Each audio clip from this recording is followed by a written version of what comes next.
How to change the battery in a Snuza Hero SE breathing baby monitor. Now you might already know that you need to change the battery, or you might be here because the battery light is flashing, or the battery light is flashing and the monitor is beeping. If it's just flashing, the battery is still working but it's getting low. The machine is still working but it's getting low. If it starts to beep, it will actually stop monitoring and you need to replace the battery right away. So the hardest thing about this is just to get the CR2 battery. I'll go ahead and put a link to where you can get one for cheap. They're not very expensive.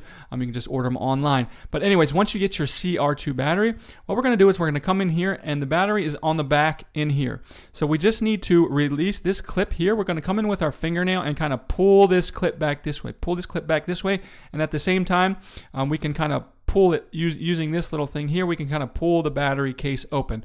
Once we pull the battery case open, you'll see you can just kind of tap the monitor on a table or something like that to get the battery to pop out. Once the battery pops out, you put your new battery in and you close it, and that's all there is to it. I'll also put a link in the description to where you can get one of these monitors if you